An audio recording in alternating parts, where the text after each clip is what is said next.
इनके लबे रंगी की निछावर थी कि जिसने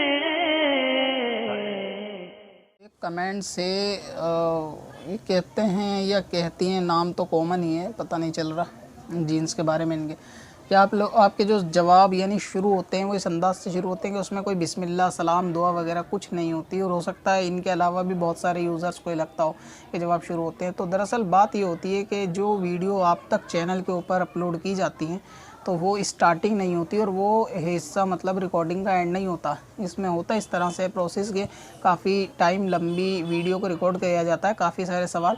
तो रिकॉर्डिंग में शुरू करने से पहले आउज़ बिल्ला बिस्मिल्लाह जो भी पढ़नी होती है वो पढ़ लेते हैं।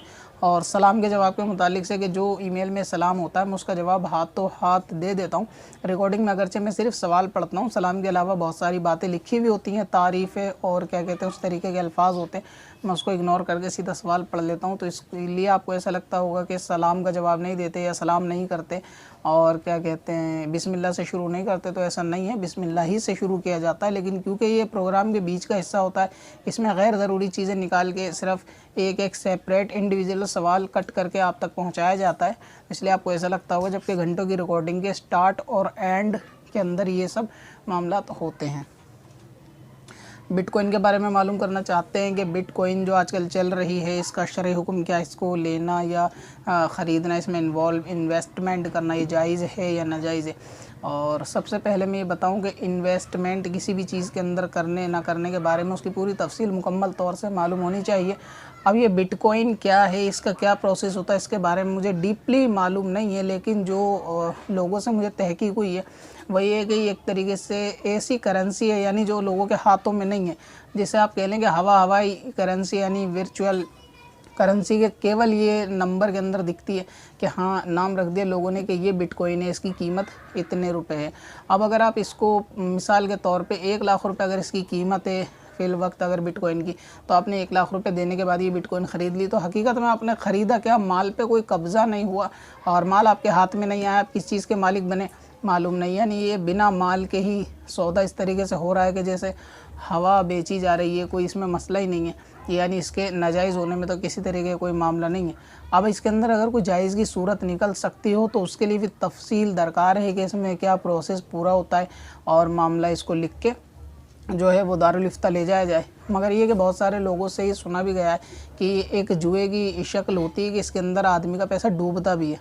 यानी इस तरह कि किसी ने अगर वो बिटकॉइन ख़रीदी, फ़िलहाल इसका जो रेट चल रहा है वो 1 लाख रुपए चल रहा है, अब किसी ने 1 लाख रुपए की एक कॉइन ख़रीद ली, तो अब इसके हाथ में वो 1 लाख का ना सोना है ना चांदी है ना कोई माल है, तो ये आगे उसको बेच भी सकता है। अगर इसकी कीमत 1.5 लाख हो गई तो ये वही 1.5 लाख में अगले बंदे को बेचेगा, जिससे ये बेचेगा उसे भी बज़ाहिर माल कोई ऐसा फिज़िकली नहीं देगा हाथ में, लेकिन ये कि बस एक पता नहीं किस टाइप की इसकी करेंसी है हवाई, तो इसके अंदर इन्वेस्टमेंट नहीं करनी चाहिए। दूसरा ये कि जिस चीज़ों में शक शुबा पैदा हो कि ये जायज़ है नाजायज़ है, तो हदीस पाक के अंदर है कि शक वाली चीज़ों से बच के उसे इख्तियार करो जिसमें शक ना हो।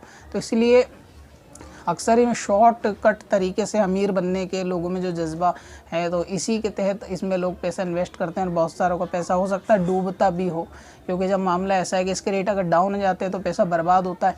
तो जाहिर सी बात है किसी को पैसा लगाने के बाद इसके नफ़े का कोई तय नहीं है कि क्या बढ़ेगा क्या घटेगा और ख़रीदा क्या गया ये भी मालूम नहीं। तो इस लिहाज से इसके नाजायज़ होने ही का फ़िलहाल हुक्म है कि इसके अंदर पैसा ना लगाया जाए। बाकी इसके अंदर अगर कोई जायज़ सूरत हो सकती है तो ज़रूर इसको जो है ना लिख कर पूरे इसके मैटर को, इसकी तफसील को दारुल इफ्ता लाया जाए। लेकिन जो नज़र आ रहा है वही कि हवा ख़रीदी जा रही है, इसमें कोई चीज़ बंदे के हाथ में नहीं होती। खाली 1 लाख रुपए भर के कोइन अपने नाम कर लिए, वो कोइन भी कोई सोने चांदी की हाथ में नहीं है, बस इसी तरह वो आगे बेचता उसके पैसे अगर घट गए, यानी 1 लाख की खरीदी 10,000 हो गए, तो इस बंदे का 90,000 का नुकसान भी हो जाता है। तो इसमें सूरत हाल इसी तरीके की है, तो इससे बचना बिटकॉइन से फ़िलहाल ये बेहतर है। पत्थर में हसन लाले पुरनवार